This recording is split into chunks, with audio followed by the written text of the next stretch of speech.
Greetings, explorers of the shadows and seekers of hidden truth. You have entered the portal of the unknown, where ancient mysteries are unearthed and forgotten revelations return to confront the present. Here we dive deep into the unknown, challenge the veils of time, and recover secrets that have been silenced for centuries. Prepare yourself for a journey through ages and civilizations, revealing what many would rather keep buried. Among the hidden pages of history, among the scrolls that escaped destruction and the texts that defied time, there exists a little-known manuscript attributed to the prophet Ezekiel. A document that, although pushed to the margins of history, contains disturbing visions about the fate of nations and the coming of the Messiah. Its words, filled with prophecies and symbolism, speak of times of judgment and redemption, destruction and spiritual renewal. But why was this text concealed? Who decided that these words should not echo through the generations? And more importantly, what do they truly mean for the times we live in? Imagine a world where certain truths were deliberately erased, where sacred texts were suppressed because their content was too powerful to be widely known. This manuscript of Ezekiel is one such case. For centuries, it was kept in the shadows, away from public eyes, accessible only to those who delve into the deepest layers of hidden tradition. But its message seems to transcend the barriers of time and resonate in our present, bringing warnings that can no longer be ignored. This mysterious text is more than just an account of visions. It contains warnings about kingdoms that would rise and fall, societies that would be consumed by corruption, and events that would signal the arrival of a new era. Its words speak of a Messiah, an enigmatic figure who would bring justice and renewal, but also usher in a time of tribulation and purification.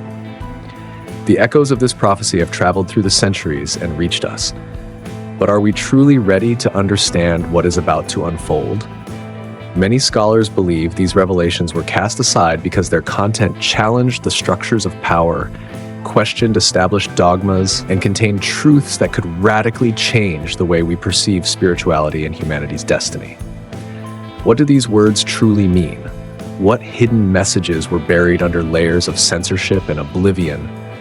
And how could these revelations impact our present and future? As we delve into this enigmatic manuscript attributed to Ezekiel, prepare for an intense and eye-opening journey.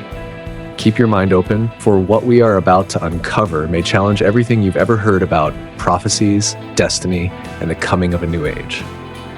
Ezekiel chapter 37, verse 5 says, "This is what the sovereign Lord says to these bones, I will make breath enter you, and you will come to life." These words are not merely a record of the past, but an echo resounding through the ages, a message that transcends time and speaks directly to the destiny of humanity. The vision of the Valley of Dry Bones granted to the prophet Ezekiel is one of the most powerful symbols of restoration and spiritual renewal found in sacred scriptures. But the restoration promised to the people of Israel is far more than just a historical event. It manifests as a cyclical prophecy, a divine pattern that repeats itself throughout human history, signaling periods of decline followed by revival, darkness before light, and destruction before reconstruction. The scene described by the prophet is striking, a valley filled with dry, scattered bones, devoid of any sign of life. It is a portrayal of a people exiled, separated from their essence, stripped of hope. However, the divine promise brings a dramatic turning point. God's breath will enter these bones, bringing them back to life, restoring flesh, tendons, and spirit, forming once again a mighty army. But what does this vision truly signify? Is it solely connected to the fate of Israel, or does it reveal a greater mystery about the spiritual regeneration of all humanity? If we look beyond the literal aspect, this prophecy can be interpreted as a metaphor for the spiritual condition of mankind throughout the ages. Periods of corruption, moral decline, and detachment from truth have often been followed by times of renewal, where the divine breathes his spirit into those who were spiritually dead, ushering in a new awareness, a new era of awakening and enlightenment. We see this pattern repeated throughout history. Civilizations that fell into decadence before experiencing cultural and spiritual rebirths, oppressed peoples who later found freedom and purpose, and individuals who endured hardship only to emerge stronger and transformed. But if this prophecy is cyclical, what does it reveal about our present and our future? Are we once again facing a period of profound darkness where humanity stands fragmented, disconnected from its spiritual essence? What would it mean in our times for this divine breath to once again enter the dry bones of civilization? Could we be on the verge of witnessing a new restoration, a spiritual reawakening on a global scale? Ezekiel's verse does not speak only of the restoration of a nation, but of a universal process, one in which those who were spiritually dead are brought back to life by the breath of the divine. If we observe the world around us, we see signs of imminent collapse, corrupt systems, eroded values, and a society growing ever more divided. Yet, just as in the prophet's vision, apparent death may only be the prelude to a great restoration. The crucial question is, will we be receptive to the spirit that brings us back to life, or will we remain as dry bones, ignoring the signs of awakening? This prophecy is not just a record of the past, but an invitation to those who have eyes to see and ears to hear. For as it has been foretold, the restoration will come. The question remains, will we be ready to receive it? What this apocryphal book reveals is something even more unsettling. The idea that each nation has a predestined fate, a path already outlined by the divine, and that those who dare to defy these sacred decrees will face inevitable consequences. This revelation leads us to a much deeper understanding of how the cosmos operates, where events are not mere coincidences, but rather part of a higher design, an invisible thread connecting the past, present, and future. In the visions granted to Ezekiel, we witness chilling scenes of judgment and transformation. He describes mighty cities crumbling, once prosperous civilizations reduced to ruins, as if the very hand of the Creator were dismantling the structures built by those who strayed from the truth. Rulers, who once considered themselves untouchable, are dethroned, removed from their seats of power, and their downfall is not a quiet one. It is accompanied by chaos, confusion, and suffering. But the prophecy goes even further. What makes these visions even more disturbing is the description of a time of darkness, a period when the earth would be covered in shadow, when humanity would find itself lost, directionless, without hope. This darkness is not just literal, but also spiritual and moral. A time of decay, where values are corrupted, truth is distorted, and the very concept of justice is inverted. Ezekiel foresaw a world where chaos reigns, where men become slaves to their own desires, and where divine order seems to have been forgotten. And yet, even in the midst of this grim vision, there is a glimmer of hope. After this period of darkness, something new would emerge, a new kingdom. This would not be just another earthly kingdom like those that have risen and fallen throughout history. Instead, it would be a kingdom of justice and restoration, where the true order would be reestablished, where those who remained faithful would be gathered, and those who had corrupted the earth would be removed. This transition would not come peacefully, but would be marked by tribulations, by events that would test the faith and resilience of those who still hold the truth within them. The question that arises then is, where are we in this cycle? Have modern nations followed the same path as those past empires that defied the divine? Are today's power structures on the verge of collapse, about to face the same judgment that Ezekiel described? And if darkness is already spreading across the earth, what can we expect for the future? History shows us that the rise and fall of nations do not follow only political and economic laws, but also spiritual laws. Those who defy the order of the Most High, who corrupt the truth, and who oppress the righteous will inevitably face the judgment reserved for them. Ezekiel not only warns us of this reality, but also invites us to reflect. Are we prepared for what is to come? In Ezekiel chapter 9, we witness a scene of divine judgment that carries a deep and timeless meaning. 6 divine messengers walk through the city, sent with a specific purpose, to identify those who have remained faithful and set them apart before destruction falls upon the land. The command is clear. Go throughout the city of Jerusalem and put a mark on the foreheads of those who grieve and lament over all the detestable things that are done in it. Ezekiel 9 verse 4. This mark is not just a symbol, but a seal of divine protection, a shield against the impending judgment. The scene is striking.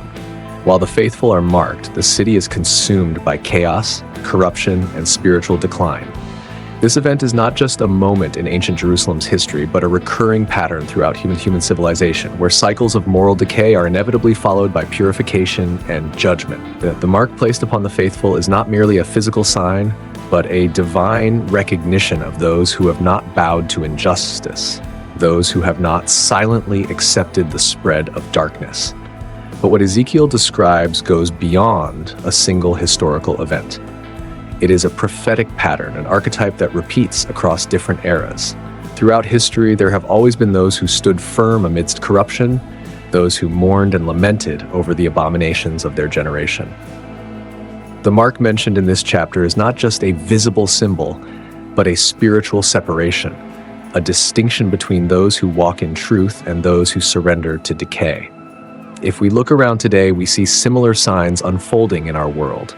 Society is plunging into growing disorder, where values are being subverted, truth is being distorted, and what was once considered sacred is now disregarded. Could humanity be approaching a moment similar to what Ezekiel described? Are we heading toward a new period of divine judgment, where only those who bear the divine seal will be protected? This passage also makes us reflect on what it means to receive this mark in modern times. It is not about a physical sign, but rather a state of consciousness and unwavering faithfulness to the divine. Those who remain watchful, who do not submit to chaos, who refuse to accept corruption as the norm, these are the ones who carry this invisible protection. Just as in the past, when the faithful were sealed before judgment, today, too, a separation is taking place, a distinction between those who follow the truth and those who yield to the abominations of the world. The ultimate question this prophecy leaves us with is, if judgment came today, would we be among those who are marked? Ezekiel's story is not just a record of the past, but a warning for the present and a wake-up call for the future. If the signs of chaos are already all around us, then the separation has already begun. The time of decision is now.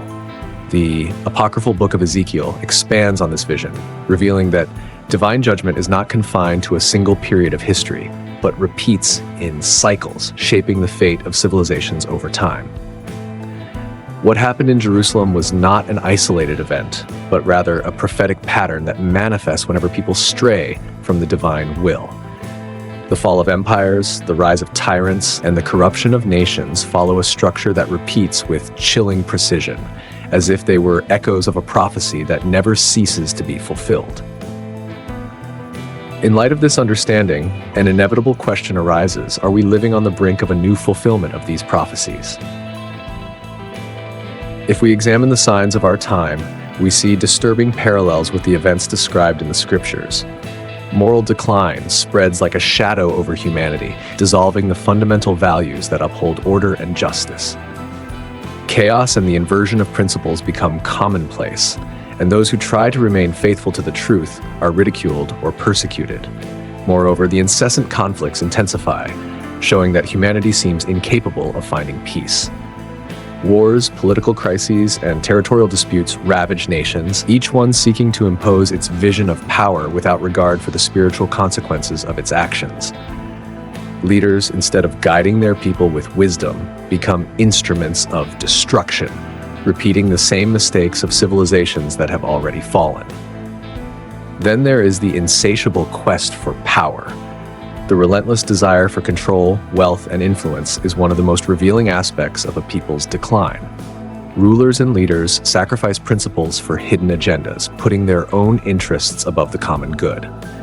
This obsession with domination is not new. It was the downfall of ancient kingdoms and may be the trigger for a new cycle of judgment upon humanity. If the Apocryphal Book of Ezekiel is correct, it means we are facing a crucial moment. The patterns of the past indicate that whenever a civilization plunges into corruption and rejects divine principles, an inevitable intervention takes place. What awaits us? Are we about to witness a global event of purification? Are we living in the final moments before a great turning point? The prophecy shows us that, despite the destruction, there is always a faithful remnant, a group of people who remain steadfast, who receive the divine mark and pass through judgment protected. But this separation between the righteous and the corrupt does not happen in a visible or announced way.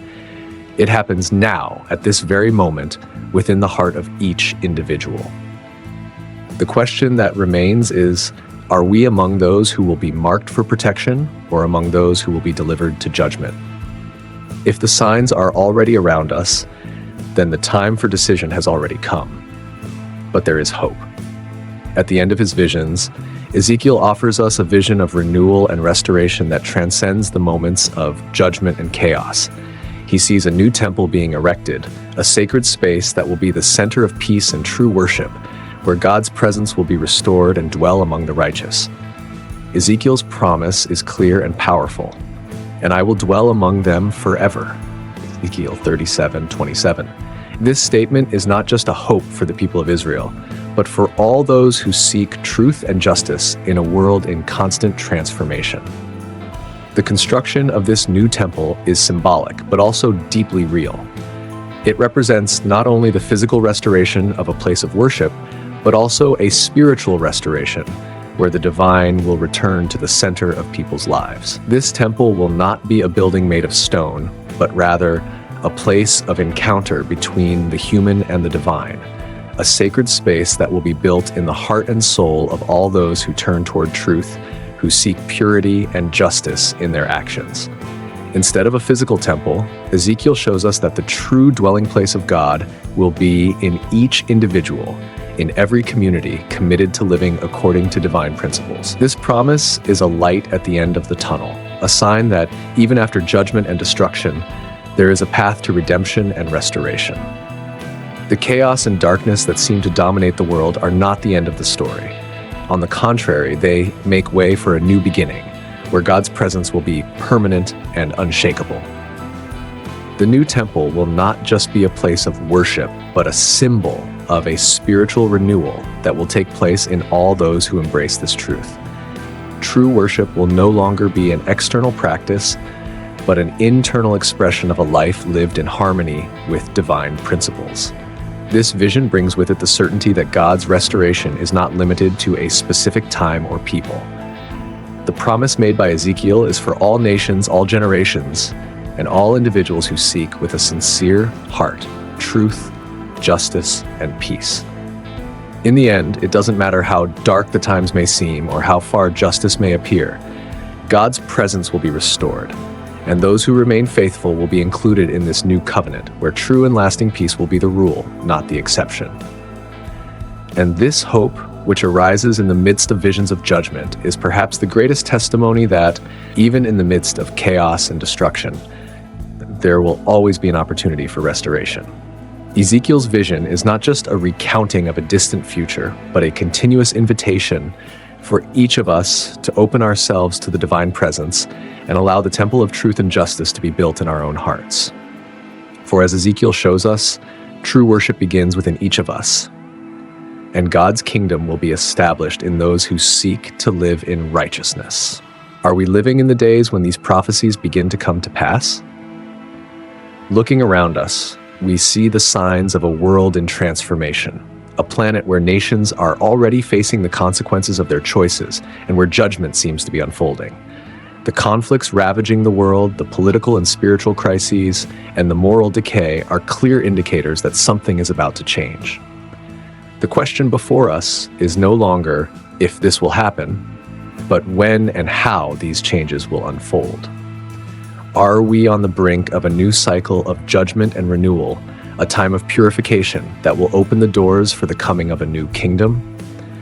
The answer to this question lies hidden in the forgotten pages of time, waiting to be discovered by those who are willing to unveil the mysteries the universe has to offer. Nations are already being judged, not only for their outward actions, but also for their hearts and spiritual choices. Humanity seems to be at a critical juncture, where the consequences of the choices made throughout history are beginning to manifest in tangible ways. Corruption, abuse of power, and the departure from divine laws cannot go unnoticed. But at the same time, judgment is not the end of the story. It is the first step toward transformation. What is to come is not just the end of an era, but the awakening of a new reality. A new kingdom that will arise from the ashes of decay, bringing with it justice, truth, and restoration. This new kingdom will not be a mere political or economic reconfiguration, but a profound spiritual renewal, where those who sought truth and lived justly will be rewarded with the divine presence in their lives. The time of darkness will give way to a new dawn, where the temple of truth will be erected, not in stones and bricks, but in the hearts of every human being willing to turn to the divine. The answers then are hidden, waiting to be uncovered by those with eyes to see and ears to hear. It is a journey that requires courage, faith, and determination, for facing the truth may be uncomfortable, but only by accepting the reality behind the appearances can we fully understand what lies ahead. If you wish to continue this journey of discoveries and revelations, don't hesitate to subscribe to the Portal of the Unknown. Leave a like and share this video with those who seek to understand the deepest mysteries of existence. The fate of humanity may already be written in the forgotten pages of time, but only those who dare to face the truth will be able to fully comprehend what is about to unfold. The journey of revelation continues, and you won't want to miss the next chapters of this story unfolding before our eyes.